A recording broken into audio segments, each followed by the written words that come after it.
दोस्तों नमस्कार। आप सभी का हमारे YouTube चैनल स्टडी विथ मनोहर पर स्वागत है। कष्टदायी 2020 समाप्त हो चुका है। हम 21वीं सदी के 21वें साल यानी 2021 में प्रवेश कर चुके हैं। इसलिए आप सभी को हैप्पी न्यू ईयर। आप सभी को हैप्पी न्यू ईयर। नए साल में आप अपने घोषित लक्ष्यों की प्राप्ति करें, ये हमारी शुभकामनाएं हैं। और इस आपकी यात्रा में study with Manohar YouTube channel आपके लिए हर कदम पर सहायता करेगा। इसलिए जो साथी पहली बार आए हैं वो जरूर इस चैनल को सब्सक्राइब कर लें, ताकि आपको विभिन्न प्रकार की जानकारियां समय समय पर मिलती रहे। हमारे पिछले वीडियोस पर मिले आपके प्यार और समर्थन के कारण आज हम एक नया वीडियो आपके समक्ष लेकर आए हैं। और ये वीडियो बहुत ही बेहतरीन जानकारी वाला है। इसमें हम नेट जेआरएफ के बारे में संपूर्ण जानकारी देंगे, इसलिए इस वीडियो को लास्ट तक आपको देखना है ताकि किसी प्रकार की कोई इन्फॉर्मेशन मिस ना हो। ठीक है। एक चीज और मैं आपको खुशखबरी दे दूं कि मेरा भी इस साल वाला नेट जेआरएफ निकल गया है, तो ये एक बेहतरीन चीज है। और मैं इसलिए मैं आपको कई लोगों के फोन आ रहे थे कि सर ये क्या चीज है, जेआरएफ क्या होती है, इसमें कितने पैसे मिलते हैं, क्या क्या चीजें हैं। तो इसलिए मैंने सोचा कि ये वीडियो हर राजस्थानी के पास जाना चाहिए जो आर्थिक रूप से कमजोर है या ग्रामीण छात्र है जो कुछ करना चाहते हैं, जो शिक्षा के सरकार के खर्चे पर पढ़ना चाहते हैं, उनके लिए बेहतरीन वीडियो है। और इसलिए इस वीडियो को लास्ट तक आप देखते रहना। तो आज की वीडियो में हम नेट जेआरएफ के बारे में संपूर्ण रूप से चर्चा करेंगे। तो चलिए दोस्तों, नेट जेआरएफ के परीक्षा पैटर्न, उसकी योग्यता और उसके क्या क्या इंपोर्टेंस है, महत्व पर हम चर्चा करेंगे। तो सबसे पहले दोस्तों, नेट जेआरएफ का जो एग्जाम होता है वो यूजीसी, ठीक है, यूजीसी जो एक संस्था है भारत की, यूनिवर्सिटी ग्रांट कमीशन, विश्वविद्यालय अनुदान आयोग के तत्वाधान में एनटीए, नेशनल टेस्टिंग एजेंसी, वो इस एग्जाम को कंडक्ट करवाती है। साल में ये 2 बार एग्जाम होते हैं। कितनी बार? 2 बार। एक होता है जून में, एक होता है दिसंबर में। तो सबसे पहले हम अब नेट जेआरएफ का सामान्य परिचय देख लेते हैं। तो सबसे पहले नेट का मैं आपको बता देता हूँ। ठीक है। नेट होती है नेशनल एलिजिबिलिटी टेस्ट, तो यानी एक तरह से ये पात्रता एक टाइप से परीक्षा होगी।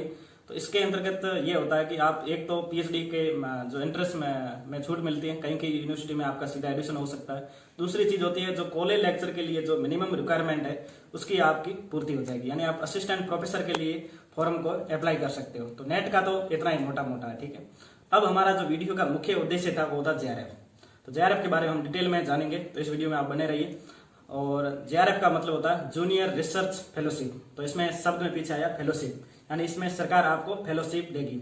ठीक है। तो जेआरएफ के अंतर्गत ये होता है एग्जाम दोनों का समान ही है। जो ऊपर के जो छात्र होंगे 1 से 2% हर सब्जेक्ट के अंतर्गत वो जेआरएफ के लिए क्वालिफाई होंगे, और 6% छात्र होंगे वो नेट के लिए होंगे। इसका क्या मतलब होगा? इसका मतलब है कि अगर आपकी जेआरएफ निकलती है तो नेट उसके अंदर अपने आप ही सम्मिलित होगी। ठीक है। तो नेट और जेआरएफ दोनों हो जाएगी, और नेट वालों के लिए सिर्फ नेट होगी, उसमें जेआरएफ नहीं होगा। ठीक है। तो जेआरएफ में हम देख सकते हैं अगर आपका जेआरएफ निकल गया वो आपके लिए 3 साल वैलिड रहेगा। कितने साल? 3 साल के लिए। ठीक है। तो 3 साल में आपको किसी यूनिवर्सिटी में पीएचडी में एनरोलमेंट लेना होगा। ठीक है। पीएचडी में आपने एनरोलमेंट ले लिया और उसी तारीख से आपके पैसे मिलना शुरू हो जाएंगे। ठीक है। उसी तारीख से आप एमफिल में एडमिशन ले सकते हो। एमफिल 2 साल की होती है, और पीएचडी में एडमिशन ले सकते हो, वो 5 साल के लिए आपके चलती है। तो ये पैसे आपको 5 साल तक मिलते हैं। ठीक है। कितने साल तक? 5 साल तक। तो मैं आपको बता देता हूँ कि कितने पैसे मिलते हैं। तो एक होती है फेलोशिप, तो आपके पीछे हमने देखा फेलोशिप, वो लगभग 31,000 रुपए मिलते हैं। ठीक है। हाउस रेंट अलाउंस वो मिलता है लगभग 7 से 8,000 रुपए, जो सिटीज वाइज मिलता है, यानी जो भारत की सिटियां उसको 3 भागों में डिवाइड किया हुआ है, वो आपको कौन से भाग में यूनिवर्सिटी में मिलता है तो उसके अकॉर्डिंग आपको पैसे मिलते हैं। उसके बाद लगभग 10 से 20,000 रुपए स्टेशनरी और रिसर्च टूल के और यात्रा भत्ते के रूप में जो पैसे मिलते हैं। इस प्रकार से वो साल के होते हैं। ठीक है। 1 ईयरली होते हैं। इस प्रकार से देखा जाए तो मोटे तौर पर एक तरह से देखा तो 40,000 रुपए पर मंथ मिलते हैं, यानी बहुत ही अच्छी रकम है। और सरकार के खर्चे पर आप आसानी से पीएचडी में एनरोलमेंट ले लो, आराम से पीएचडी चलती रहेगी, और 5 साल में आप कहीं कहीं जो भी लग जाओगे। तो यानी कितनी एक बेहतरीन एक तरह से चीज होगी। ठीक है। अब मैं देखते हैं कि जेआरएफ के क्या क्या फायदे हैं। ठीक है। तो इसमें यह है कि आपको पैसे की बिल्कुल चिंता नहीं करनी पड़ेगी। ठीक है। और जो छात्र होगा वो छात्र जीवन में आर्थिक स्वावलंबी बन जाएगा। ठीक है। और इसमें आपसे सरकार हिसाब नहीं पूछेगी कि मतलब आपने पैसे कहाँ कहाँ खर्च किए। ठीक है। तो मेन चीज ये कितनी बड़ी चीज है, इसमें आपको सिर्फ जो अभी हमने पीछे देखा था एनुअली अलाउंस वाला, उसके आपको बिल वगैरह जमा कराने होते हैं, तो केवल उनके हिसाब देने की जरूरत है, बाकी आपको देने की आवश्यकता नहीं है। और दूसरी चीज़ है, इसमें अगर आपके पैसे बचेंगे, सीधी बात है 40,000 रुपये आपके खर्च नहीं होंगे, तो आसानी से आप घर भी बेच सकते हो, आप अपने घर में भी आर्थिक सहायता कर सकते हो। और मैं एक और चीज़ बता दूं, ये ग्रामीण छात्रों के लिए बहुत अच्छी चीज़ है, और जो निम्न पृष्ठभूमि से, निम्न आर्थिक पृष्ठभूमि से बिलोंग करते हैं उनके लिए भी बेहतरीन चीज़ है, क्योंकि 5 साल अगर वो खर्चा सरकार देगी तो आप कुछ बेहतरीन कर पाओगे। दूसरी चीज़ है, आपकी पीएचडी हो जाएगी इस बहाने, वरना पीएचडी हम कर नहीं पाते, इतना रिसर्च नहीं कर पाते, क्योंकि पीएचडी करने में आपको विभिन्न प्रकार के सोर्स की आवश्यकता पड़ती है, और सोर्स के खोजने में आपको कई पैसे लगते हैं, वो आपके हम इतना अफोर्ड नहीं कर पाते। तो ये सरकार पैसे देती है, तो आसानी से अपनी पीएचडी हो जाएगी।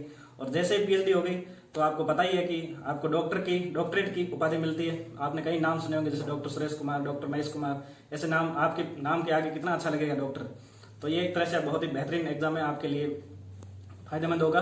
दूसरी चीज है, इस साल का जो दिसंबर में रिजल्ट आया, ठीक है, दिसंबर में रिजल्ट आया, और मैं आपको इसका जेआरएफ लेटर मेरा खुद का भी मैं दिखा दूंगा कि कैसा होता है। और मैं चाहूंगा कि जून में जो एग्जाम हो, आप सभी के पास ऐसा ही जेआरएफ का लेटर मिले तो बेहतरीन मुझे लगेगा। तो मेरा भी जेआरएफ निकल गया। दूसरी चीज, हमारे यूट्यूब चैनल की जो टीम है उसके 5 सदस्यों का जेआरएफ निकल गया, 2 पहले थे और 3 इस साल निकले, और इनको हम लगातार इसी चैनल पर आपसे रूबरू कराएंगे, ताकि वो आसानी से आप उनसे सीख सकें कि उन्होंने किस प्रकार से तैयारी की थी और कैसे उन्होंने नेट जेआरएफ में एडमिशन लिया था। और कई जो 2 साथी है वो पहले से पीएचडी में एनरोलमेंट है, उनसे भी आपको मिलाएंगे कि किस प्रकार से पीएचडी में एडमिशन लेना है। तो ये एक तरह से ये जानकारी होगी जेआरएफ की मोटे तौर पर, ठीक है। अब हम बात करेंगे एग्जाम कौन दे सकता है। तो कई छात्रों के मैसेज आ रहे थे कि इस एग्जाम को हम दे सकते हैं, हम नहीं दे सकते, इस टाइप से। तो मैं आपको बता दूं, नेट और जेआरएफ के लिए आप एग्जाम दे सकते हो अगर कॉलेज के फाइनल ईयर में हो, या फिर एमए प्रीवियस में और एमए फाइनल में हो, ठीक है। क्योंकि जो जेआरएफ होगा वो 3 साल के लिए वैलिड होता है, ठीक है। तो 3 साल में आपको एडमिशन कहीं कहीं लेना होगा। तो यानी आप कॉलेज के फाइनल ईयर में हो, या फिर फर्स्ट ईयर एमए और फर्स्ट ईयर सेकेंड ईयर में हो, तो आप आसानी से दे सकते हो।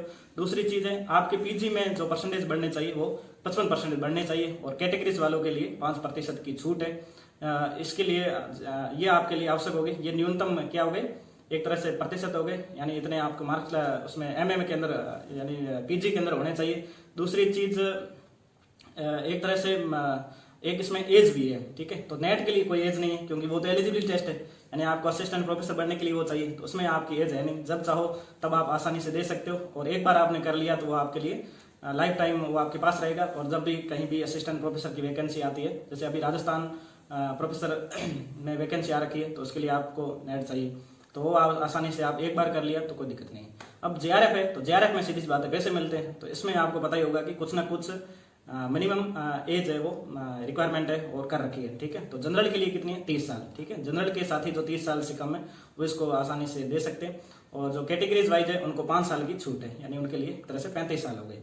तो ये 2 चीज ये हो गई एज वाली बात। अब सब्जेक्ट कौन कौन सी है, तो सब्जेक्ट बहुत लंबी लिस्ट है, लगभग 101 सब्जेक्ट इसके अंतर्गत है। और साइंस वाले जो छात्र होते हैं, ठीक है, हमारे जो साइंस के साथी है उनके लिए CSIR एग्जाम कंडक्ट करवाता है, उसमें भी उनके काफी सब्जेक्ट, वो अपनी लिस्ट CSIR पर देख सकते हैं, और ये लिस्ट आपको NTA पे मिल जाएगी, और हम आपको नेक्स्ट वीडियो में बता भी देंगे कौन कौन सी सब्जेक्ट में आप दे सकते हो। तो ये तो हो गया कि कौन कौन दे सकते हैं। तो जो साथी आपके कॉलेज में पढ़ रहे हो, ठीक है, यानी यूजी के अंदर पढ़ रहे हो और लगभग फाइनल ईयर में हो, तो उनको आप बता दीजिए, इस वीडियो का लिंक शेयर कर दीजिए कि ये आपके लिए काम की चीज है।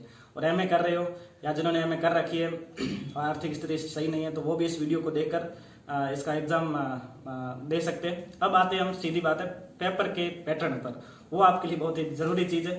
तो ध्यान रहे, ये पेपर ऑनलाइन मोड के माध्यम से होता है, और ये कंप्यूटर बेस्ड एग्जाम होता है, ठीक है। कंप्यूटर के ऊपर ये एग्जाम होगा, ऑनलाइन होगा। दूसरी चीज, ये ऑब्जेक्टिव पेपर होता है। क्या होता है, ऑब्जेक्टिव पेपर, ठीक है। तो मारवाड़ी में कहते हैं अब सदालो एग्जाम है, तो ये ऑब्जेक्टिव पेपर होता है, और इसमें 2 पेपर होते हैं। कितने पेपर होते हैं, 2 पेपर होते हैं, ठीक है। एक पेपर हो गया कॉमन पेपर होगा, पूरे जितने सब्जेक्ट है उनके सबके लिए समान सिलेबस है, उसका पेपर होगा, ठीक है। तो ये एक हो गया। दूसरा होता है आपके खुद का जो सब्जेक्ट है, यानी जैसे मेरा है तो मैंने हिस्ट्री लिया, तो मेरा हिस्ट्री होगा, किसी के पॉलिटिकल साइंस है, किसी के हिंदी लिटरेचर है, यानी जिसके जिसके जो सब्जेक्ट होगा उसके वो पेपर होगा। तो यानी कितने पेपर हो गए, 2 पेपर हो गए, ठीक है। तो दोनों का एग्जाम एक ही दिन होता है, दोनों का एग्जाम एक ही साथ होता है। कितने घंटे चलता है एग्जाम, 3 घंटे, दोनों, किसी के बीच में कोई गैप नहीं है। 3 घंटे का ये एग्जाम होगा। आसानी से आपको 150 क्वेश्चन, इसका मतलब हो गए, हर सवाल 2 नंबर का है, और ये एक तरह से ये कितने हो गए, 300 मार्क्स हो गए।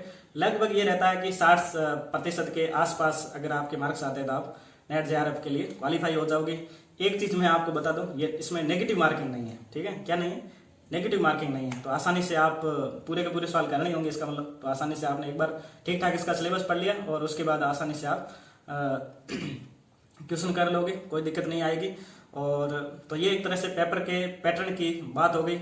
अब कुछ विशिष्ट चीज़ों में बात करेंगे हम कि जो फर्स्ट पेपर है उसके लिए आपको क्या क्या पढ़ना है, तो वो मैं आपको नेक्स्ट वीडियो में हम बताएंगे। और उसके बाद सब्जेक्ट्स की बहुत ज़्यादा है, तो हमारे जो साथी जो हमारी टीम के मेंबर है जिन्होंने जिस सब्जेक्ट में इसके जेआरएफ में क्वालिफाई किया, तो उनसे बुक लिस्ट आपको शेयर करवाते रहेंगे। तो इस तरह से ये पूरा जेआरएफ से संबंधित लगभग जानकारी हो गई है।